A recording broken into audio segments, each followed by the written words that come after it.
हरिधन जेठ की दोपहरी में ऊख में पानी देकर आया और बाहर बैठा रहा।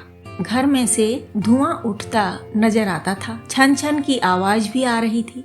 उसके दोनों साले उसके बाद आए और घर में चले गए। दोनों सालों के लड़के भी आए और उसी तरह अंदर दाखिल हो गए, पर हरिधन अंदर न जा सका। इधर 1 महीने से उसके साथ यहाँ जो बर्ताव हो रहा था और विशेषकर कल उसे जैसी फटकार सुननी पड़ी थी, वह उसके पाँव में बेड़ियां सी डाले हुए था। कल उसकी सास ही ने तो कहा था, मेरा जी तुमसे भर गया, मैं तुम्हारी जिंदगी भर का ठीका लिए बैठी हूँ क्या? और सबसे बढ़कर अपनी स्त्री की निष्ठुरता ने उसके हृदय के टुकड़े टुकड़े कर दिए थे। वह बैठी यह फटकार सुनती रही, पर एक बार तो उसके मुंह से न निकला, अम्मा तुम क्यों इनका अपमान कर रही हो? बैठी गट गट सुनती रही, शायद मेरी दुर्गति पर खुश हो रही थी। इस घर में वह कैसे जाए? क्या फिर वही गालियां खाने, वही फटकार सुनने के लिए? और आज इस घर में जीवन के 10 साल गुजर जाने पर यह हाल हो रहा है। मैं किसी से कम काम करता हूँ? दोनों साले मीठी नींद सो रहते हैं और मैं बैलों को सानी पानी देता हूँ, छांटी काटता हूँ। वहाँ सब लोग पल पल पर चिलम पीते हैं, मैं आंखें बंद किए अपने काम में लगा रहता हूँ। संध्या समय घर वाले गाने बजाने चले जाते हैं, मैं घड़ी रात तक गाय भैंसे दोहता रहता हूँ। उसका यह पुरस्कार मिल रहा है कि कोई खाने को भी नहीं पूछता, उल्टे गालियाँ मिलती हैं। उसकी स्त्री घर में से डोल लेकर निकली और बोली, जरा इसे कुएं से खींच लो, 1 बूंद पानी नहीं है। हरिधन ने डोल लिया और कुएं से पानी भर लाया। उसे जोर की भूख लगी थी, समझा अब खाने को बुलाने आवेगी, मगर स्त्री डोल लेकर अंदर गई तो वहीं की हो रही। हरिधन थका मांदा क्षुधा से व्याकुल पड़ा पड़ा सो गया। सहसा उसकी स्त्री गुमानी ने आकर उसे जगाया। हरिधन ने पड़े पड़े कहा, क्या है? क्या पड़ा भी न रहने देगी या और पानी चाहिए? गुमानी कटु स्वर में बोली, गुर्राते क्या हो, खाने को तो बुलाने आई हूँ।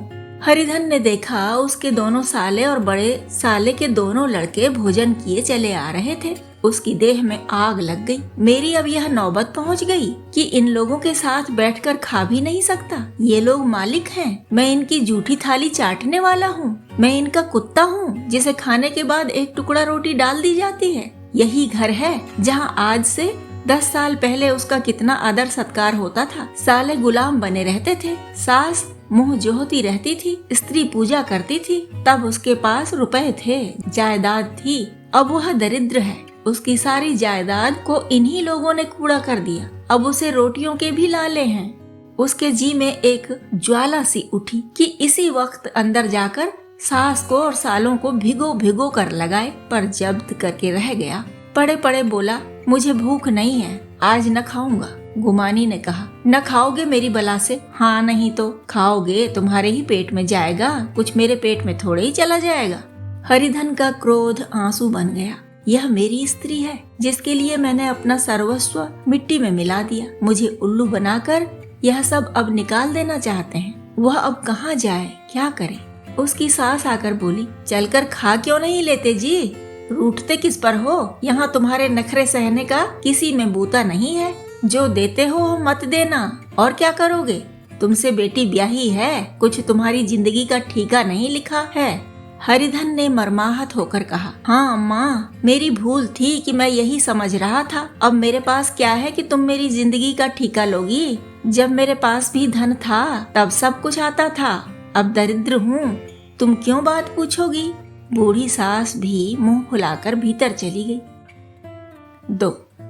बच्चों के लिए बाप एक फालतू सी चीज, एक विलास की वस्तु है, जैसे घोड़े के लिए चने या बाबुओं के लिए मोहन भोग। माँ रोटी दाल है, मोहन भोग उम्र भर न मिले तो किसका नुकसान है, मगर एक दिन रोटी दाल के दर्शन न हो तो फिर देखिए क्या हाल होता है। पिता के दर्शन कभी कभी शाम सवेरे हो जाते हैं। वह बच्चे को उछालता है, दुलारता है, कभी गोद में लेकर या उंगली पकड़कर सैर कराने ले जाता है, और बस यही उसके कर्तव्य की इति है। वह परदेश चला जाए, बच्चे को परवाह नहीं होती, लेकिन माँ तो बच्चे का सर्वस्व है। बालक 1 मिनट के लिए भी उसका वियोग नहीं सह सकता। पिता कोई हो उसे परवाह नहीं, केवल एक उछलने कूदने वाला आदमी होना चाहिए। लेकिन माता तो अपनी ही होनी चाहिए, 16 आने अपनी, वही रूप रंग, वही प्यार, वही सब कुछ। वह अगर नहीं है तो बालक के जीवन का स्रोत मानो सूख जाता है। फिर वह शिव का नंदी है जिस पर फूल या जल चढ़ाना लाजिमी नहीं, अख्तियारी है। हरिधन की माता का आज 10 साल हुए देहांत हो गया था। उस वक्त उसका विवाह हो चुका था। वह 16 साल का कुमार था, पर माँ के मरते ही उसे मालूम हुआ मैं कितना निस्सहाय हूँ, जैसे उस पर उसका कोई अधिकार ही न रहा हो। बहनों के विवाह हो चुके थे, भाई कोई दूसरा न था। बेचारा अकेले घर में जाते भी डरता था। माँ के लिए रोता था, पर माँ की परछाई से डरता था। जिस कोठरी में उसने देह त्याग किया था, उधर वह आंखें तक न उठाता। घर में एक बुआ थी, वह हरिधन का बहुत दुलार करती। हरिधन को अब दूध ज्यादा मिलता, काम भी कम करना पड़ता। बुआ बार बार पूछती, बेटा कुछ खाओगे? बाप भी अब उसे ज्यादा प्यार करता। उसके लिए अलग एक गाय मंगवा दी। कभी कभी उसे कुछ पैसे दे देता कि जैसे चाहे खर्च करे, पर इन मरहमों से वह घाव न पूरा होता था जिसने उसकी आत्मा को आहत कर दिया था। यह दुलार और प्यार उसे बार बार माँ की याद दिलाता। माँ की घुड़कियों में जो मजा था, वह क्या इस दुलार में था? माँ से मांग कर, लड़कर, ठुनक कर, रूठ कर लेने में जो आनंद था, वह क्या इस भिक्षादान में था? पहले वह स्वस्थ था, मांग कर खाता, लड़ कर खाता। अब वह बीमार था, अच्छे से अच्छे पदार्थ उसे दिए जाते थे, पर भूख न थी। साल भर तक वह इस दशा में रहा। फिर दुनिया बदल गई। एक नई स्त्री जिसे लोग उसकी माता कहते थे, उसके घर में आई और देखते देखते एक काली घटा की तरह उसके संकुचित भूमंडल पर छा गई। सारी हरियाली, सारे प्रकाश पर अंधकार का पर्दा पड़ गया। हरिधन ने इस नकली माँ से बात तक न की, कभी उसके पास गया तक नहीं। एक दिन घर से निकला और ससुराल चला आया। बाप ने बार बार बुलाया, पर उसके जीते जी वह फिर उस घर में न गया। जिस दिन उसके पिता के देहांत की सूचना मिली, उसे एक प्रकार का ईर्ष्यामय हर्ष हुआ। उसकी आंखों से आंसू की एक बूंद भी न आई। इस नए संसार में आकर हरिधन को एक बार फिर मातृ स्नेह का आनंद मिला। उसकी सास ने ऋषि वरदान की भांति उसके शून्य जीवन को विभूतियों से परिपूर्ण कर दिया। मरुभूमि में हरियाली उत्पन्न हो गई। सालियों की चुहल में, सास के स्नेह में, सालों के वाक विलास में और स्त्री के प्रेम में उसके जीवन की सारी आकांक्षाएं पूरी हो गईं। सास कहती, बेटा तुम इस घर को अपना ही समझो, तुम ही मेरी आंखों के तारे हो। वह उससे अपने लड़कों की, बहुओं की शिकायतें करती। वह दिल में समझता था, सास जी मुझे अपने बेटों से भी ज्यादा चाहती हैं। बाप के मरते ही वह घर गया और अपने हिस्से की जायदाद को कूड़ा करके रुपयों की थैली लिए हुए आ गया। अब उसका दूना आदर सत्कार होने लगा। उसने अपनी सारी संपत्ति सास के चरणों पर अर्पण करके अपने जीवन को सार्थक कर दिया। अब तक उसे कभी कभी घर की याद आ जाती थी, अब भूल कर भी उसकी याद न आती। मानो वह उसके जीवन का कोई भीषण कांड था जिसे भूल जाना ही उसके लिए अच्छा था। वह सबसे पहले उठता, सबसे ज्यादा काम करता। उसका मनोयोग, उसका परिश्रम देखकर गांव के लोग दांतों तले उंगली दबाते थे। उसके ससुर का भाग बखानते, जिसे ऐसा दामाद मिल गया। लेकिन ज्यों-ज्यों दिन गुजरते गए, उसका मान सम्मान घटता गया। पहले देवता, फिर घर का आदमी, अंत में घर का दास हो गया। रोटियों में भी बाधा पड़ गई, अपमान होने लगा। अगर घर के लोग भूखों मरते और साथ ही उसे भी मरना पड़ता तो उसे जरा भी शिकायत न होती। लेकिन जब देखता और लोग मूंछों पर ताव दे रहे हैं, केवल मैं ही दूध की मक्खी बना दिया गया हूँ, तो उसके अंतःस्थल से एक लंबी ठंडी आह निकल आती। अभी उसकी उम्र 25 ही साल की तो थी। इतनी उम्र इस घर में कैसे गुजरेगी? और तो और उसकी स्त्री ने भी आंखें फेर लीं। यह उस विपत्ति का सबसे क्रूर दृश्य था। 3. हरिधन तो उधर भूखा प्यासा चिंतादाह में जल रहा था। इधर घर में सास जी और दोनों सालों में बातें हो रही थीं।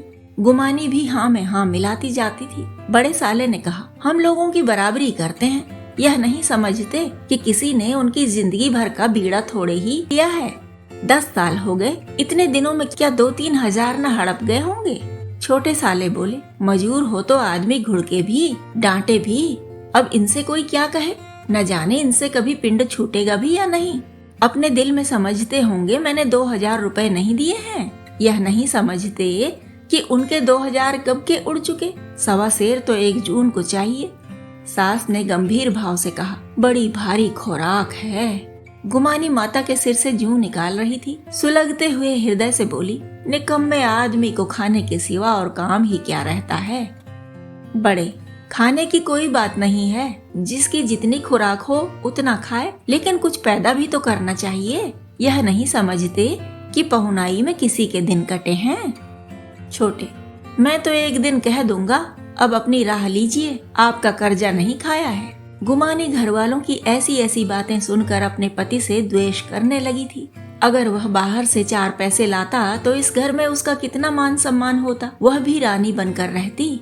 न जाने क्यों कहीं बाहर जाकर कमाते उसकी नानी मरती है। गुमानी की मनोवृत्तियां अभी तक बिल्कुल बालपन की सी थीं। उसका अपना कोई घर न था। उसी घर का हित अहित उसके लिए भी प्रधान था। वह भी उन्हीं शब्दों में विचार करती, इस समस्या को उन्हीं आँखों से देखती जैसे उसके घर वाले देखते थे। सच तो 2000 रुपए में क्या किसी को मोल ले लेंगे। 10 साल में 2000 होते ही क्या है, 200 ही तो साल भर के हुए। क्या 2 आदमी साल भर में 200 भी न खाएंगे। फिर कपड़े लत्ते, दूध, घी सभी कुछ तो है। 10 साल हो गए, एक पीतल का छल्ला नहीं बना। घर से निकलते तो जैसे इनके प्राण निकलते हैं। जानते हैं जैसे पहले पूजा होती थी वैसे ही जन्म भर होती रहेगी। यह नहीं सोचते कि पहले और बात थी, अब और बात है।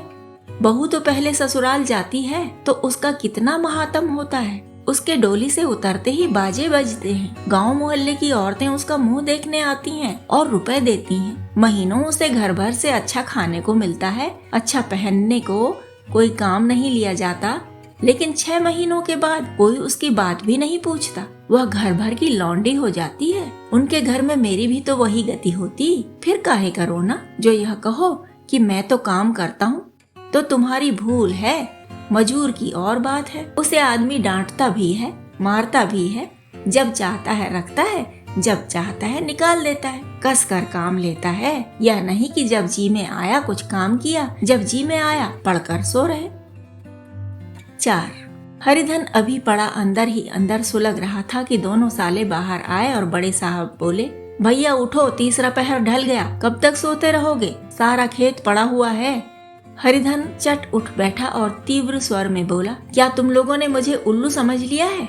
दोनों साले हक्का बक्का हो गए। जिस आदमी ने कभी जबान नहीं खोली, हमेशा गुलाम की तरह हाथ बांधकर हाजिर रहा, वह आज एकाएक इतना आत्माभिमानी हो जाए, यह उनको चौंका देने के लिए काफी था। कुछ जवाब न सूझा। हरिधन ने देखा इन दोनों के कदम उखड़ गए हैं, तो एक धक्का और देने की प्रबल इच्छा को न रोक सका। उसी ढंग से बोला, मेरी भी आंखें हैं, अंधा नहीं हूँ न बहरा ही हूँ। छाती फाड़ कर काम करूँ और उस पर भी कुत्ता समझा जाऊँ, ऐसे गधी कहीं और होंगे। अब बड़े साले भी गर्म पड़े, तुम्हें किसी ने यहाँ बांधे तो नहीं रखा है। अब की हरिधन लाजवाब हुआ, कोई बात न सूझी। बड़े ने फिर उसी ढंग से कहा, अगर तुम यह चाहो कि जन्म भर पाहुने बने रहो और तुम्हारा वैसा ही आदर सत्कार होता रहे, तो यह हमारे बस की बात नहीं है। हरिधन ने आंखें निकाल कर कहा, क्या मैं तुम लोगों से कम काम करता हूँ। बड़े, यह कौन कहता है। हरिधन, तो तुम्हारे घर की नीति है कि जो सबसे ज्यादा काम करे वही भूखों मारा जाए। बड़े, तुम खुद खाने नहीं गए, क्या कोई तुम्हारे मुंह में कौर डाल देता। हरिधन ने ओंठ चबा कर कहा, मैं खुद खाने नहीं गया कहते तुम्हें लाज नहीं आती। नहीं आई थी बहन तुम्हें बुलाने। छोटे साले ने कहा, अम्मा भी तो आई थी, तुमने कह दिया मुझे भूख नहीं है तो क्या करती। सास भीतर से लपकी चली आ रही थी। यह बात सुनकर बोली, कितना कहकर हार गई, कोई उठे ना तो मैं क्या करूं। हरिधन ने विष, खून और आग से भरे हुए स्वर में कहा, मैं तुम्हारे लड़कों का झूठा खाने के लिए हूँ। मैं कुत्ता हूँ कि तुम लोग खाकर मेरे सामने रूखी रोटी का टुकड़ा फेंक दो। बुढ़िया ने ऐंठ कर कहा, तो क्या तुम लड़कों की बराबरी करोगे। हरिधन परास्त हो गया। बुढ़िया ने एक वाक प्रहार में उसका काम तमाम कर दिया। उसकी तनी हुई भौएं ढीली पड़ गईं, आंखों की आग बुझ गई, फड़कते हुए नथुने शांत हो गए। किसी आहत मनुष्य की भांति वह जमीन पर गिर पड़ा। क्या तुम मेरे लड़कों की बराबरी करोगे। यह वाक्य एक लंबे भाले की तरह उसके हृदय में चुभता चला जाता था। न हृदय का अंत था न उस भाले का।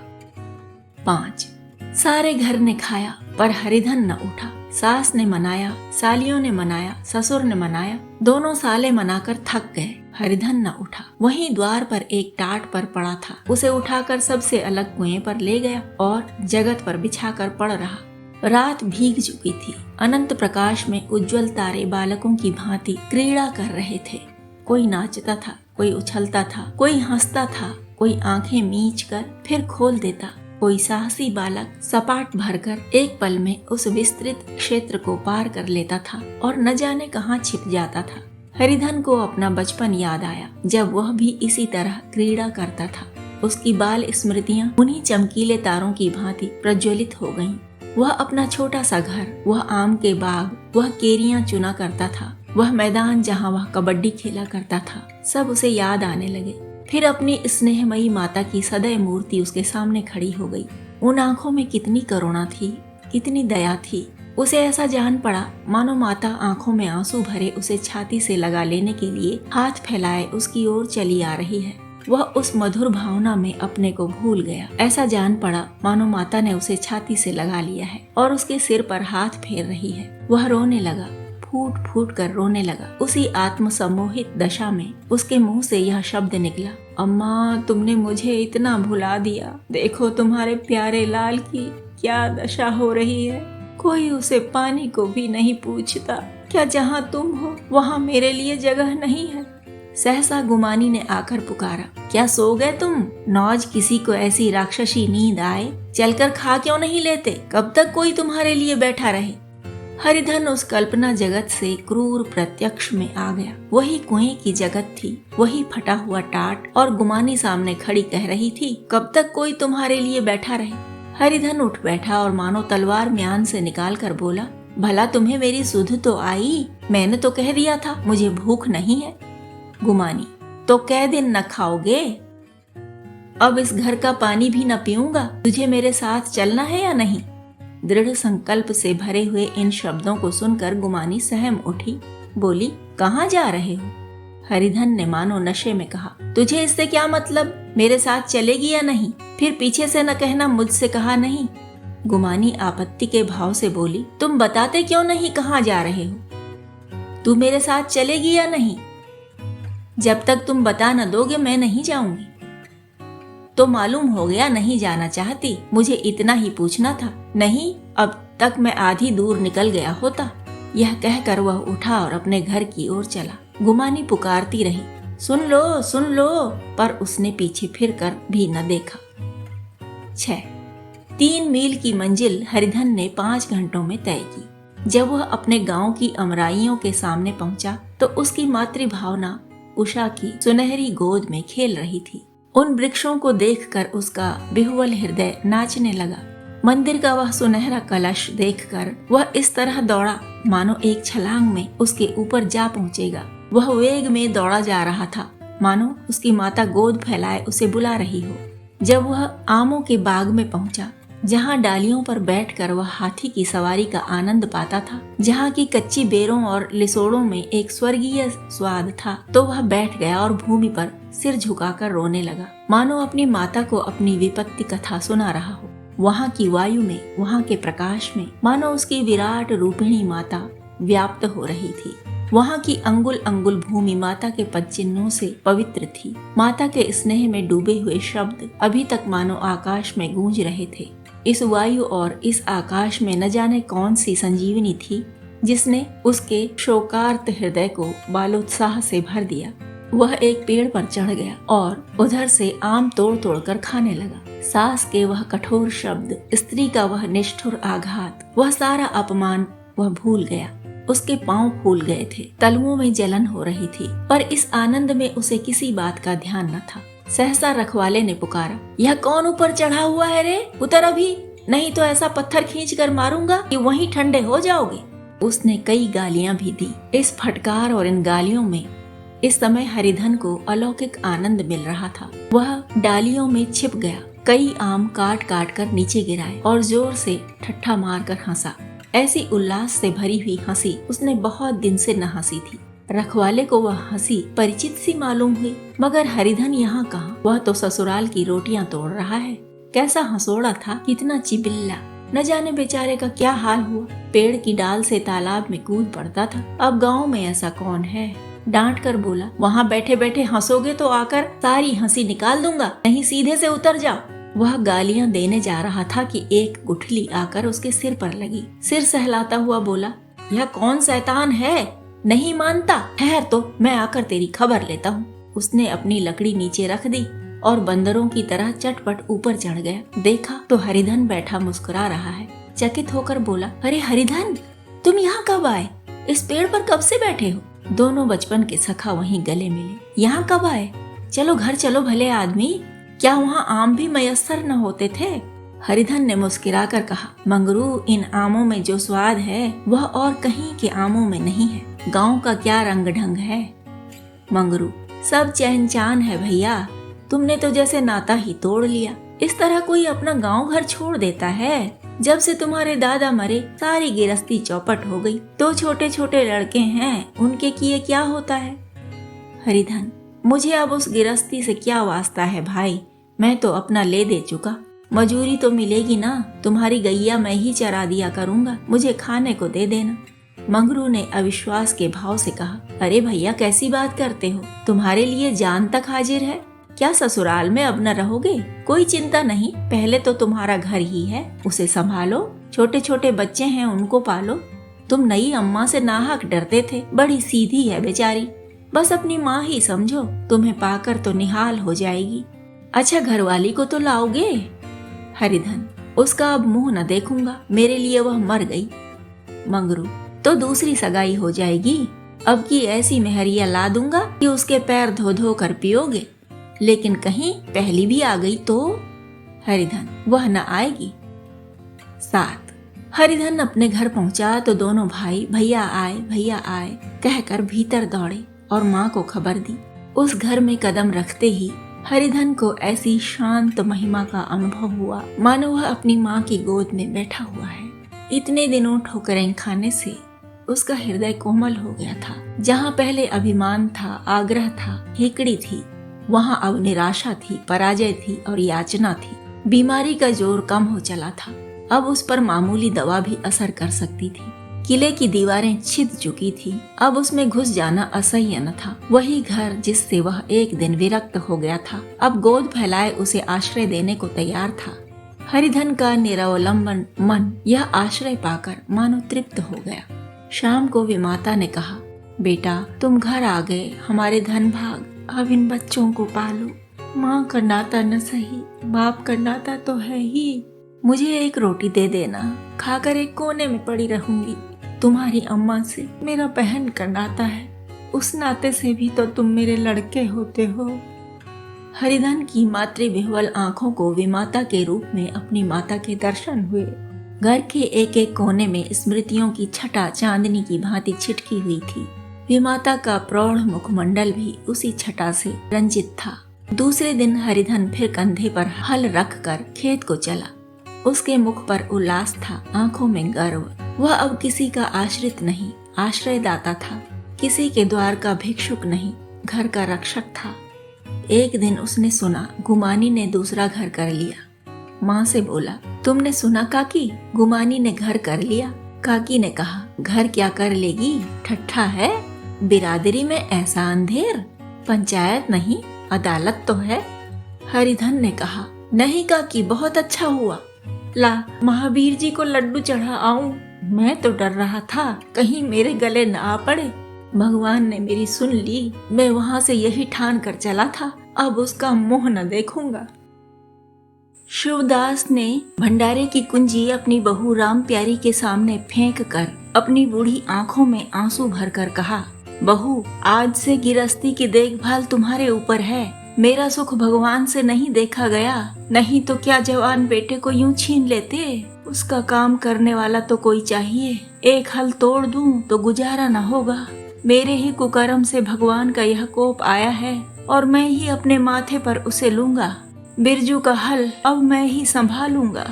अब घर की देखरेख करने वाला, धरने उठाने वाला तुम्हारे सिवा दूसरा कौन है। रो मत बेटा, भगवान की जो इच्छा थी वह हुआ और जो इच्छा होगी वह होगा। हमारा तुम्हारा क्या बस है। मेरे जीते जी तुम्हें कोई टेढ़ी आंख से देख भी न सकेगा। तुम किसी बात का सोच मत किया करो। बिरजू गया, मैं तो अभी बैठा ही हुआ हूँ। राम प्यारी और राम दुलारी दो सगी बहनें थीं। दोनों का विवाह मथुरा और बिरजू दो सगे भाइयों से हुआ। दोनों बहनें नहर की तरह ससुराल में भी प्रेम और आनंद से रहने लगीं। शिवदास को पेंशन मिली। दिन भर द्वार पर गपशप करते, भरा पूरा परिवार देखकर प्रसन्न होते और अधिकतर धर्म चर्चा में लगे रहते थे। लेकिन देवगति से बड़ा लड़का बिरजू बीमार पड़ा और आज उसे मरे हुए 15 दिन बीत गए। आज क्रियाकर्म से फुर्सत मिली और शिवदास ने सच्चे कर्मवीर की भांति फिर जीवन संग्राम के लिए कमर कस ली। मन में उसे चाहे कितना ही दुख हुआ हो, उसे किसी ने रोते नहीं देखा। आज अपनी बहू को देखकर एक क्षण के लिए उसकी आंखें सजल हो गईं, लेकिन उसने मन को संभाला और रुद्ध कंठ से उसे दिलासा देने लगा। कदाचित उसने सोचा था घर की स्वामिनी बनकर विधवा के आंसू पोंछ जाएंगे। कम से कम उसे इतना कठिन परिश्रम न करना पड़ेगा। इसलिए उसने भंडारे की कुंजी बहू के सामने फेंक दी थी। वैधव्य की व्यथा को स्वामित्व के गर्व से दबा देना चाहता था। राम प्यारी ने पुलकित कंठ से कहा, यह कैसे हो सकता है दादा कि तुम मेहनत मजदूरी करो और मैं मालकिन बनकर बैठूं? काम धंधे में लगी रहूंगी तो मन बदला रहेगा। बैठे बैठे तो रोने के सिवा और कुछ न होगा। शिवदास ने समझाया, बेटा देवगति में तो किसी का बस नहीं। रोने धोने से हलकानी के सिवा और क्या हाथ आएगा। घर में भी तो 20 काम है। कोई साधु संत आ जाएं, कोई पाहुना ही आ पहुँचे तो उनके सेवा सत्कार के लिए किसी को घर पर रहना ही पड़ेगा।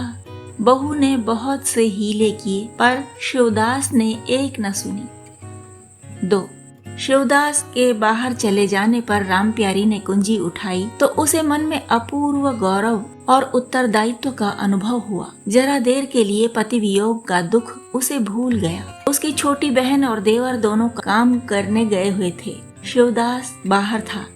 घर बिल्कुल खाली था। इस वक्त वह निश्चिंत होकर भंडारे को खोल सकती है। उसमें क्या क्या सामान है, क्या क्या विभूति है, यह देखने के लिए उसका मन लालायित हो उठा। इस घर में वह कभी न आई थी। जब कभी किसी को कुछ देना या किसी से कुछ लेना होता था, तभी शिवदास आकर इस कोठरी को खोला करता था। फिर उसे बंद कर वह ताली अपनी कमर में रख लेता था। राम प्यारी कभी कभी द्वार की दरारों से भीतर झांकती थी, पर अंधेरे में कुछ न दिखाई देता। सारे घर के लिए वह कोठरी तिलिस्म या रहस्य था, जिसके विषय में भांति भांति की कल्पनाएं होती रहती थीं।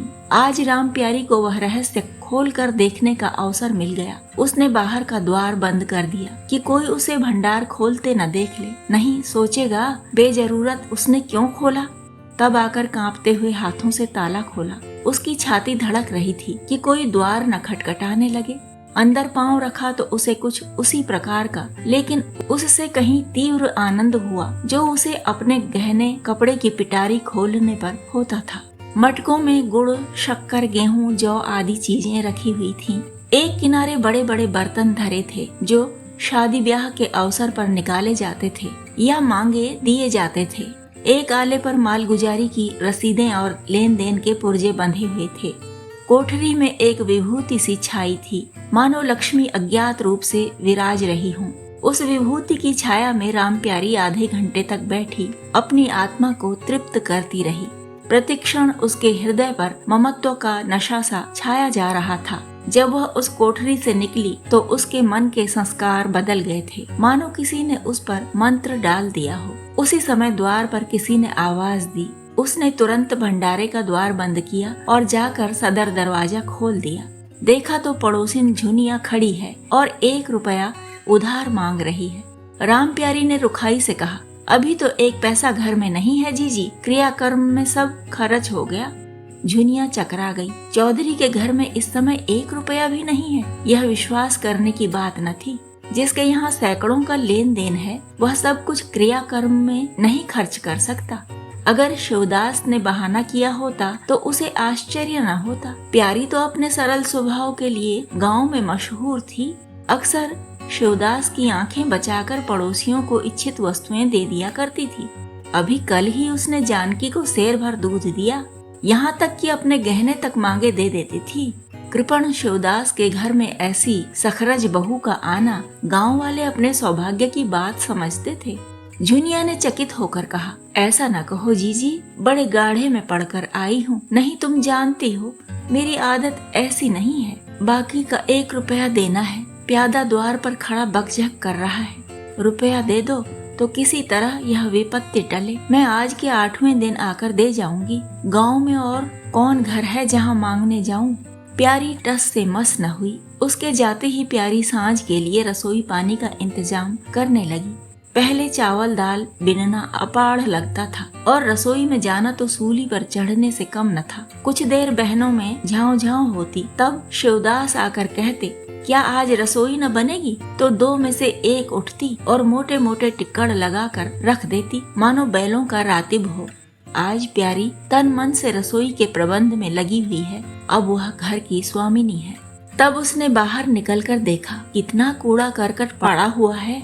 बुढ़ऊ दिन भर मक्खी मारा करते हैं, इतना भी नहीं होता कि जरा झाड़ू ही लगा दें। अब क्या इनसे इतना भी न होगा? द्वार चिकना होना चाहिए कि देखकर आदमी का मन प्रसन्न हो जाए, यह नहीं कि उबकाई आने लगे। अभी कह दूं तो तिनक उठें। अच्छा, मुन्नी नांद से अलग क्यों खड़ी है? उसने मुन्नी के पास जाकर नांद में झांका। दुर्गंध आ रही थी। ठीक, मालूम होता है महीनों से पानी ही नहीं बदला गया। इस तरह तो गाय रह चुकी, अपना पेट भर लिया, छुट्टी हुई, और किसी से क्या मतलब। हाँ, दूध सबको अच्छा लगता है।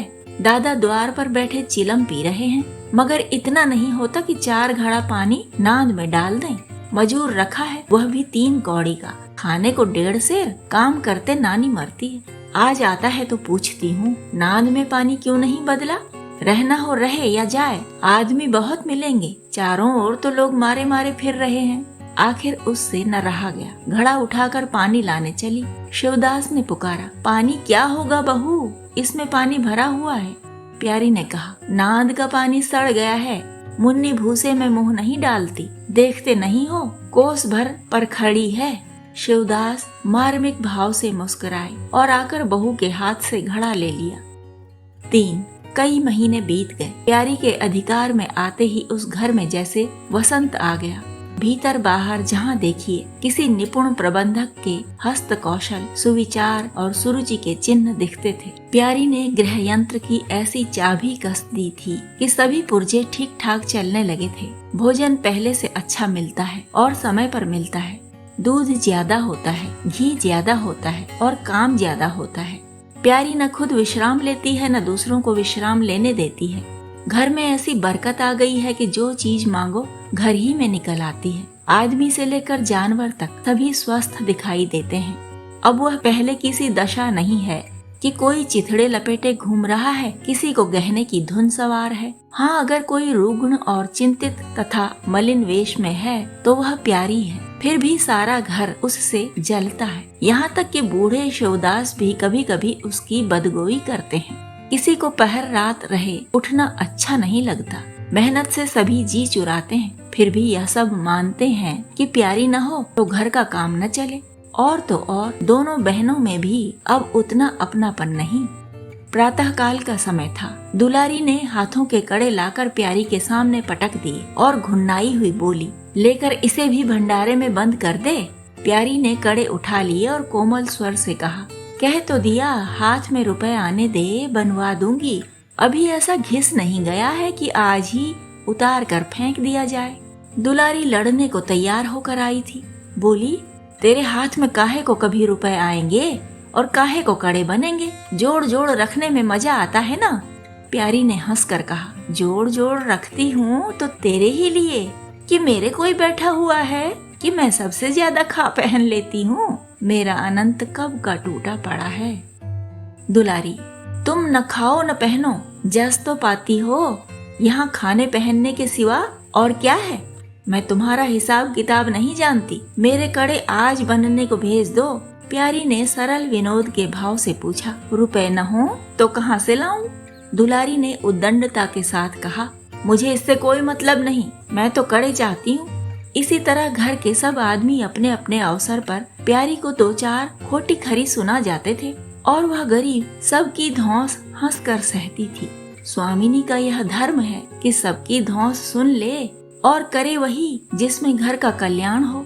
स्वामित्व के कवच पर धौंस, ताने, धमकी किसी का असर न होता। उसकी स्वामिनी की कल्पना इन आघातों से और भी स्वस्थ होती थी।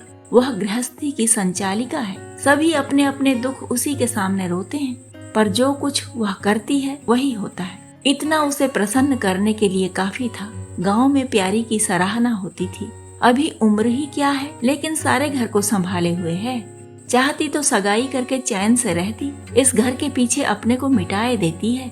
कभी किसी से हंसती बोलती भी नहीं, जैसे काया पलट हो गई। कई दिन बाद दुलारी के कड़े बनकर आ गए। प्यारी खुद सुनार के घर दौड़ दौड़ गई। संध्या हो गई थी। दुलारी और मथुरा हाट से लौटे। प्यारी ने नए कड़े दुलारी को दिए। दुलारी निहाल हो गई। चटपट कड़े पहने और दौड़ी हुई बरौठे में जाकर मथुरा को दिखाने लगी। प्यारी बरौठे के द्वार पर छिपी खड़ी यह दृश्य देखने लगी। उसकी आंखें सजल हो गईं। दुलारी उससे कुल 3 ही साल तो छोटी है, पर दोनों में कितना अंतर है। उसकी आंखें मानो उस दृश्य पर जम गईं। दंपति का वह सरल आनंद, उनका प्रेमालिंगन, उनकी मुग्ध मुद्रा प्यारी की टकटकी सी बंध गई। यहाँ तक कि दीपक के धुंधले प्रकाश में वे दोनों उसकी नजरों से गायब हो गए और अपने ही अतीत जीवन की एक लीला आंखों के सामने बार बार नए नए रूप में आने लगी। सहसा शिवदास ने पुकारा, बड़ी बहू, एक पैसा दो, तमाकू मंगवाऊं। प्यारी की समाधि टूट गई। आंसू पोंछती हुई भंडारे में पैसा लेने चली गई। 4 एक एक करके प्यारी के गहने उसके हाथ से निकलते जाते थे। वह चाहती थी मेरा घर गांव में सबसे संपन्न समझा जाए, और इस महत्वाकांक्षा का मूल्य देना पड़ता था। कभी घर की मरम्मत के लिए और कभी बैलों की नई गोई खरीदने के लिए, कभी नातेदारों के व्यवहारों के लिए, कभी बीमारों की दवा दारू के लिए रुपए की जरूरत पड़ती रहती थी। और जब बहुत कतरब्योंत करने पर भी काम न चलता तो वह अपनी कोई न कोई चीज निकाल देती, और चीज एक बार हाथ से निकलकर फिर न लौटती थी। वह चाहती तो इनमें से कितने ही खर्चों को टाल जाती, पर जहाँ इज्जत की बात आ पड़ती थी वह दिल खोलकर खर्च करती। अगर गांव में हेठी हो गई तो क्या बात रही, लोग उसी का नाम तो धरेंगे। दुलारी के पास भी गहने थे। 2-1 चीजें मथुरा के पास भी थीं, लेकिन प्यारी उनकी चीजें न छूती। उनके खाने पहनने के दिन हैं, वे इस जंजाल में क्यों फंसे।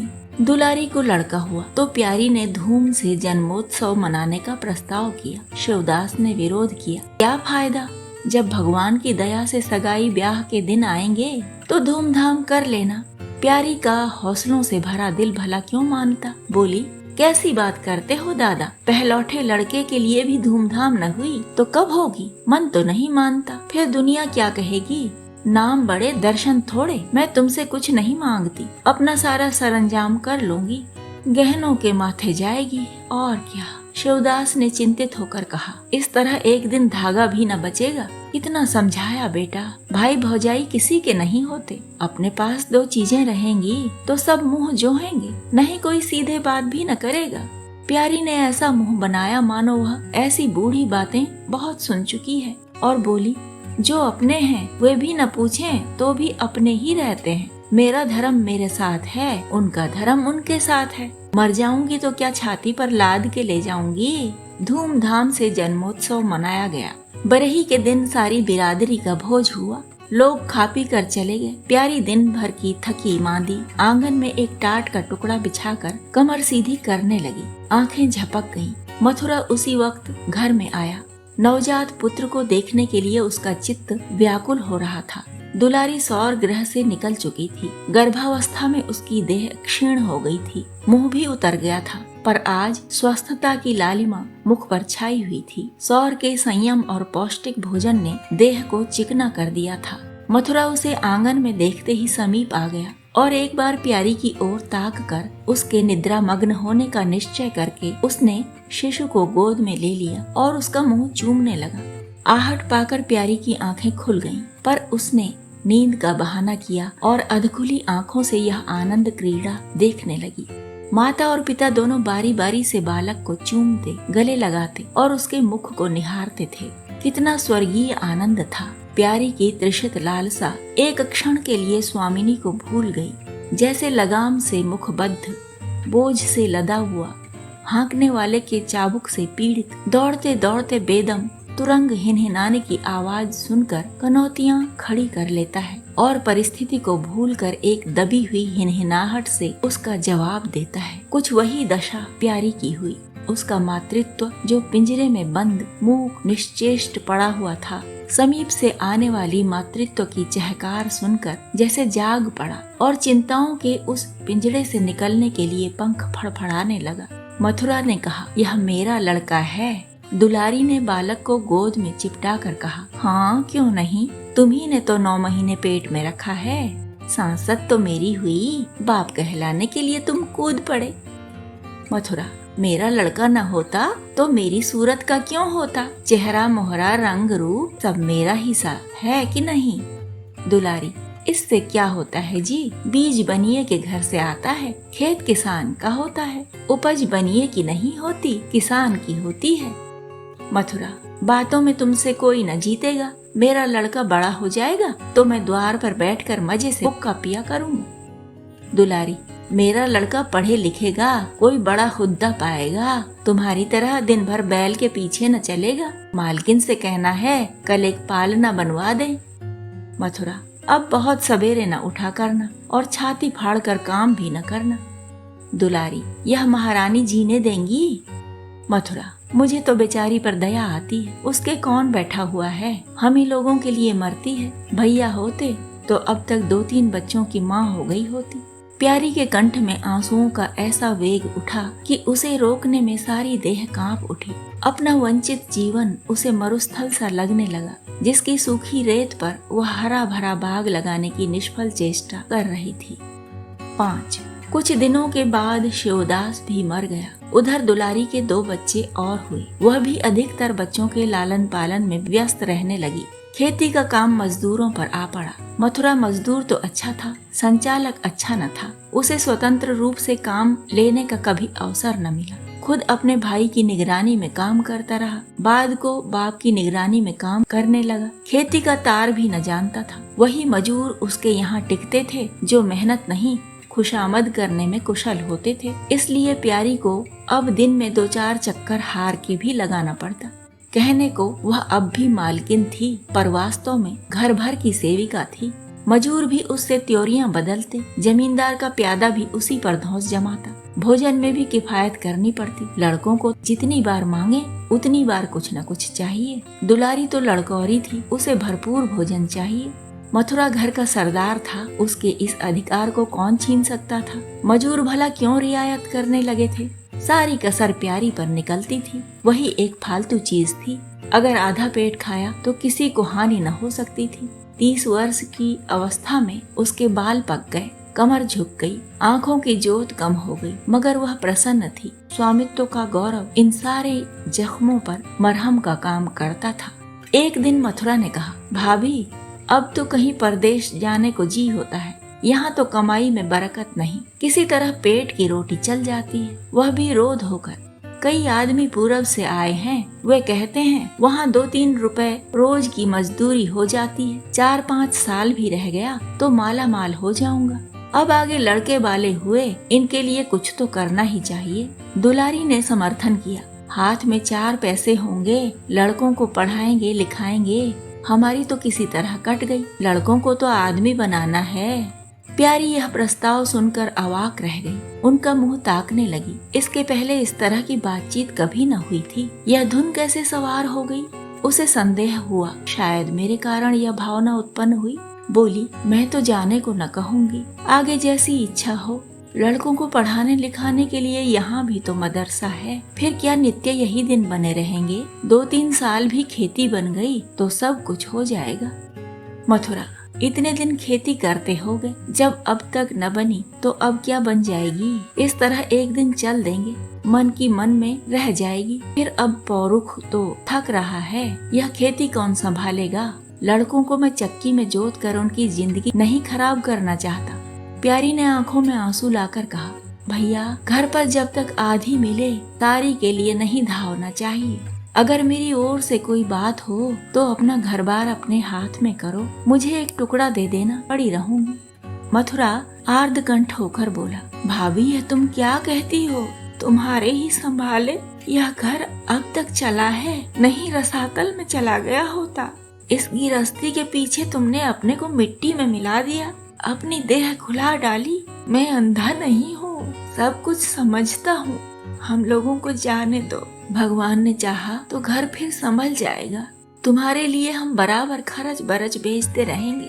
प्यारी ने कहा, जो ऐसा ही है तो तुम चले जाओ, बाल बच्चों को कहाँ कहाँ बांधे फिरोगे। दुलारी बोली, यह कैसे हो सकता है बहन? यहाँ देहात में लड़के क्या पढ़े लिखेंगे? बच्चों के बिना इनका जी भी वहाँ न लगेगा। दौड़ दौड़ कर घर आएंगे और सारी कमाई रेल खा जाएगी। परदेश में अकेले जितना खर्चा होगा उतने में सारा घर आराम से रहेगा। प्यारी बोली, तो मैं ही यहाँ रहकर क्या करूँगी? मुझे भी लेते चलो। दुलारी उसे साथ ले चलने को तैयार न थी। कुछ दिन जीवन का आनंद उठाना चाहती थी। अगर परदेश में भी यह बंधन रहा तो जाने से फायदा ही क्या? बोली, बहन तुम चलती तो क्या बात थी, लेकिन फिर यहाँ का कारोबार तो चौपट हो जाएगा। तुम तो कुछ न कुछ देखभाल करती ही रहोगी। प्रस्थान की तिथि के एक दिन पहले ही राम प्यारी ने रात भर जाग कर हलवा और पूरियां पकाई। जब से इस घर में आई कभी एक दिन के लिए अकेले रहने का अवसर नहीं आया। दोनों बहनें सदा साथ रहीं। आज उस भयंकर अवसर को सामने आते देखकर प्यारी का दिल बैठा जाता था। वह देखती थी मथुरा प्रसन्न है, बाल वृंद यात्रा के आनंद में खाना पीना तक भूले हुए हैं, तो उसके जी में आता वह भी इसी भांति निर्द्वंद्व रहे, मोह और ममता को पैरों से कुचल डाले। किंतु वह ममता जिस खाद्य को खा खा कर पली थी, उसे अपने सामने से हटाए जाते देखकर क्षुब्ध होने से न रुकती थी। दुलारी तो इस तरह निश्चिंत होकर बैठी थी मानो कोई मेला देखने जा रही हो। नई नई चीजों को देखने, नई दुनिया में विचरने की उत्सुकता ने उसे क्रिया शून्य सा कर दिया था। प्यारी के सिर सारे प्रबंध का भार था। धोबी के घर से सब कपड़े आए हैं या नहीं, कौन कौन से बर्तन साथ जाएंगे, सफर खर्च के लिए कितने रुपए की जरूरत होगी। एक बच्चे को खांसी आ रही थी, दूसरे को कई दिन से दस्त आ रहे थे। उन दोनों की औषधियों को कूटना पीसना आदि सैकड़ों ही काम व्यस्त किए हुए थे। लड़कोरी न होकर भी वह बच्चों के लालन पोषण में दुलारी से कुशल थी। देखो, बच्चों को बहुत मारना पीटना मत। मारने से बच्चे जिद्दी या बेहया हो जाते हैं। बच्चों के साथ आदमी को बच्चा बन जाना पड़ता है। जो तुम चाहो कि हम आराम से पड़े रहें और बच्चे चुपचाप बैठे रहें, हाथ पैर न हिलाएं, तो यह हो नहीं सकता। बच्चे तो स्वभाव के ही चंचल होते हैं। उन्हें किसी न किसी काम में फंसाए रखो। ढेले का खिलौना 1000 घुड़कियों से बढ़कर होता है। दुलारी इन उपदेशों को इस तरह बेमन होकर सुनती मानो कोई सनक कर बक रहा हो। विदाई का दिन प्यारी के लिए परीक्षा का दिन था। उसके जी में आता था कहीं चली जाए जिसमें वह दृश्य देखना न पड़े। हाँ, घड़ी में यह घर सूना हो जाएगा। वह दिन भर घर में अकेली पड़ी रहेगी, किससे हंसेगी बोलेगी, यह सोचकर उसका हृदय कांप जाता था। ज्यों ज्यों समय निकट आता था उसकी वृत्तियाँ शिथिल होती जाती थी। वह कोई काम करते करते जैसे खो जाती और अपलक नेत्रों से किसी वस्तु को ताकने लगती। कभी अवसर पाकर एकांत में जाकर थोड़ा सा रो आती थी। मन को समझा रही थी, यह लोग अपने होते तो क्या इस तरह चले जाते। यह तो मानने का नाता है, किसी पर कोई जबरदस्ती है। दूसरों के लिए कितना ही मरो तो भी अपने नहीं होते। पानी तेल में कितना ही मिले फिर भी अलग ही रहेगा। बच्चे नए नए कुर्ते पहने नवाब बने घूम रहे थे। प्यारी उन्हें प्यार करने के लिए गोद लेना चाहती तो रोने का समूह बनाकर छुड़ा कर भाग जाते। वह क्या जानती थी कि ऐसे अवसर पर बहुधा अपने बच्चे भी निष्ठुर हो जाते हैं। 10 बजते बजते द्वार पर बैलगाड़ी आ गई। लड़के पहले ही से उस पर जा बैठे। गांव के कितने स्त्री पुरुष मिलने आए। प्यारी को इस समय उनका आना बुरा लग रहा था। वह दुलारी से थोड़ी देर एकांत में गले मिलकर रोना चाहती थी। मथुरा से हाथ जोड़कर कहना चाहती थी, मेरी खोज खबर लेते रहना, तुम्हारे सिवा मेरा संसार में कौन है। लेकिन इस भब्बड़ में उसको इन बातों का मौका न मिला।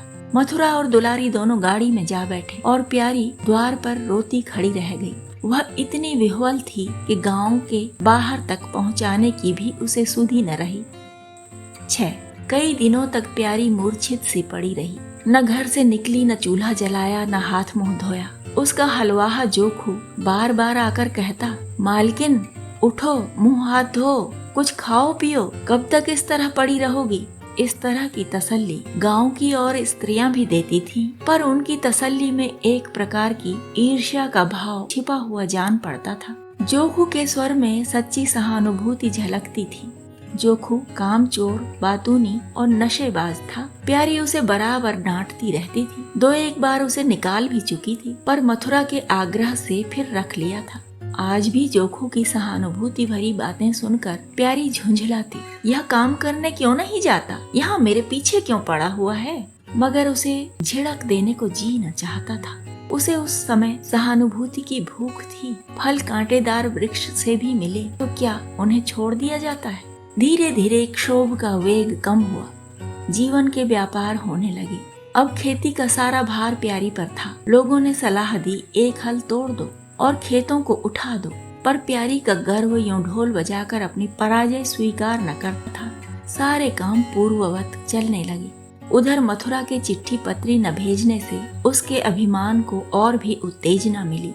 वह समझता है मैं उसके आसरे बैठी हूँ, उसके चिट्ठी भेजने से मुझे कोई निधि न मिल जाती। उसे अगर मेरी चिंता नहीं है तो मैं कब तक उसकी परवाह करती रहूं। घर में तो अब विशेष काम रहा नहीं। प्यारी सारे दिन खेती बाड़ी के कामों में लगी रहती। खरबूजे बोए थे, वह खूब फले और खूब बिके। पहले सारा दूध घर में खर्च हो जाता था, अब बिकने लगा। प्यारी की मनोवृत्तियों में भी एक विचित्र परिवर्तन आ गया। वह अब साफ कपड़े पहनती, मांग चोटी की ओर से भी उतनी उदासीन न थी। आभूषणों में भी रुचि हुई। रुपए हाथ में आते ही उसने अपने गिरवी गहने छुड़ाए और भोजन भी संयम से करने लगी। सागर पहले खेतों को सींच कर खुद खाली हो जाता था, अब निकास की नालियां बंद हो गई थीं। सागर में पानी जमा होने लगा और उसमें हल्की हल्की लहरें भी थीं, खिले हुए कमल भी थे। एक दिन जोखू हार से लौटा तो अंधेरा हो गया था। प्यारी ने पूछा, अब तक वहाँ क्या करता रहा। जोखू ने कहा, 4 क्यारियां बच रही थीं। मैंने सोचा 10 मोट और खींच दूं, कल का झंझट कौन रखे। जोखू अब कुछ दिनों से काम में मन लगाने लगा था। जब तक मालिक उसके सिर पर सवार रहते थे वह हीले बहाने करता था। अब सब कुछ उसके हाथ में था। प्यारी सारे दिन हार में थोड़ी ही रह सकती थी, इसलिए अब उसमें जिम्मेदारी आ गई थी। प्यारी ने लोटे का पानी रखते हुए कहा, अच्छा हाथ मुंह धो डालो। आदमी जान रखकर काम करता है, हाय हाय करने से कुछ नहीं होता। खेत आज न होते कल होते, क्या जल्दी थी। जोखू ने समझा प्यारी बिगड़ रही है। उसने तो अपनी समझ में कारगुजारी की थी और समझा था तारीफ होगी।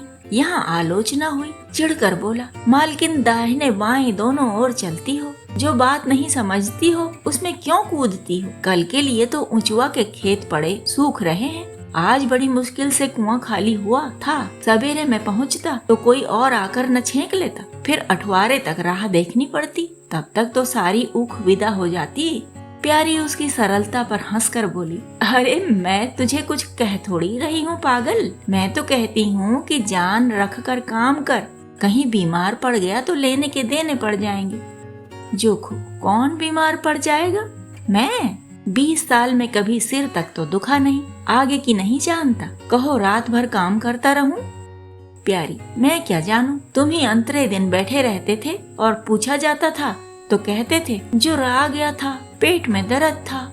जोखू झेंपता हुआ बोला, वह बातें जब थीं जब मालिक लोग चाहते थे कि इसे पीस डालें। अब तो जानता हूँ मेरे ही माथे हैं, मैं न करूँगा तो सब चौपट हो जाएगा। प्यारी, मैं क्या देखभाल नहीं करती। जोखू, तुम बहुत करोगी तो बेर चली जाओगी, सारे दिन तुम वहाँ बैठी नहीं रह सकती। प्यारी को उसके निष्कपट व्यवहार ने मुग्ध कर दिया। बोली, तो इतनी रात गए चूल्हा जलाओगी, कोई सगाई क्यों नहीं कर लेते। जोखू ने मुंह धोते हुए कहा, तुम भी खूब कहती हो मालकिन, अपने पेट भर को तो होता नहीं, सगाई कर लूं। 1.25 सेर खाता हूँ 1 जून, पूरा 1.25 सेर। दोनों जून के लिए 2 सेर चाहिए। प्यारी, अच्छा आज मेरी रसोई में खाओ, देखूं कितना खाते हो। जोखू ने पुलकित होकर कहा, नहीं मालकिन, तुम बनाते बनाते थक जाओगी। हाँ, आध सेर के 2 रोटा बनाकर खिला दो तो खा लूं। मैं तो यही करता हूँ, बस आटा सान कर 2 लिट बनाता हूँ, और उपले पर सेंक लेता हूँ। कभी मठे से, कभी नमक से, कभी प्याज से खा लेता हूँ और आकर पड़ रहता हूँ। प्यारी, मैं तुम्हें आज फुलके खिलाऊंगी। जोखू, तब तो सारी रात खाते ही बीत जाएगी। प्यारी, बको मत, चटपट आकर बैठ जाओ। जोखू, जरा बैलों को सानी पानी देता जाऊं तो बैठूं। 7. जोखू और प्यारी में ठनी हुई थी। प्यारी ने कहा, मैं कहती हूँ धान रोपने की कोई जरूरत नहीं। झड़ी लग जाए तो खेत डूब जाए, बरखा बंद हो जाए तो खेत सूख जाए। ज्वार, बाजरा, सन, अरहर सब तो हैं, धान न सही। जोखू ने अपने विशाल कंधे पर फावड़ा रखते हुए कहा, जब सबका होगा तो मेरा भी होगा, सबका डूब जाएगा तो मेरा भी डूब जाएगा। मैं क्यों किसी से पीछे रहूं? बाबा के जमाने में 5 बीघा से कम नहीं रोपा जाता था। बिरजू भैया ने उसमें 1-2 बीघे और बढ़ा दिए। मथुरा ने भी थोड़ा बहुत हर साल रोपा, तो मैं क्या सबसे गया बीता हूँ? मैं 5 बीघे से कम न लगाऊंगा। तब घर में 2 जवान काम करने वाले थे। मैं अकेला उन दोनों के बराबर खाता हूँ, दोनों के बराबर काम क्यों न करूँगा? चल झूठा कहीं का, कहते थे 2 सेर खाता हूँ, 4 सेर खाता हूँ, आध सेर में रह गए। एक दिन तौलो तब मालूम हो। तौला है, बड़े खाने वाले। मैं कही देती हूँ, धान न रोपो, मजूर मिलेंगे नहीं, अकेले हलकान होना पड़ेगा। तुम्हारी बला से मैं ही हलकान हूँगा ना, यह देह किस दिन काम आएगी। प्यारी ने उसके कंधे पर से फावड़ा ले लिया और बोली, तुम पहर रात तक ताल में रहोगे, अकेले मेरा जी उबेगा। जोखू को ऊबने का अनुभव न था। कोई काम न होता तो आदमी पड़कर सो रहे, जी क्यों उबे? बोला, जी उबे तो सो रहना, मैं घर रहूंगा तब तो और जी उबेगा। मैं खाली बैठता हूँ तो बार बार खाने की सूझती है। बातों में देर हो रही है और बादल घिरे आते हैं। प्यारी ने कहा, अच्छा कल से जाना, आज बैठो। जोखू ने मानो बंधन में पड़कर कहा, अच्छा बैठ गया, कहो क्या कहती हो? प्यारी ने विनोद करते हुए पूछा, कहना क्या है, मैं तुमसे पूछती हूँ, अपनी सगाई क्यों नहीं कर लेते? अकेले मरती हूँ तब 1 से 2 हो जाऊंगी।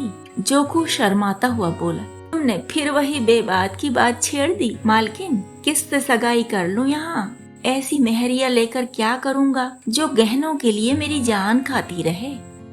प्यारी, यह तो तुमने बड़ी कड़ी शर्त लगाई। ऐसी औरत कहाँ मिलेगी जो गहने भी न चाहे? जोखू, यह मैं थोड़े ही कहता हूँ कि वह गहने न चाहे, हाँ मेरी जान न खाए। तुमने तो कभी गहनों के लिए हठ न किया, बल्कि अपने सारे गहने दूसरों के ऊपर लगा दिए। प्यारी के कपोलों पर हल्का सा रंग आ गया। बोली, अच्छा और क्या चाहते हो? जोखू, मैं कहने लगूंगा तो बिगड़ जाओगी। प्यारी की आंखों में लज्जा की एक रेखा नजर आई। बोली, बिगड़ने की बात कहोगे तो जरूर बिगड़ूंगी। जोखू, तो मैं न कहूँगा। प्यारी ने उसे पीछे की ओर ठेलते हुए कहा, कहोगे कैसे नहीं, मैं कहला के छोड़ूंगी। जोखू, मैं चाहता हूँ कि वह तुम्हारी तरह हो, ऐसी गंभीर हो, ऐसी ही बातचीत में चतुर हो, ऐसा ही अच्छा पकाती हो, ऐसी ही किफायती हो, ऐसी ही हंसमुख हो। बस ऐसी औरत मिलेगी तो करूँगा, नहीं इसी तरह पड़ा रहूँगा। प्यारी का मुख लज्जा से आरक्त हो गया। उसने पीछे हटकर कहा, तुम बड़े नटखट हो, हंसी हंसी में सब कुछ कह गए।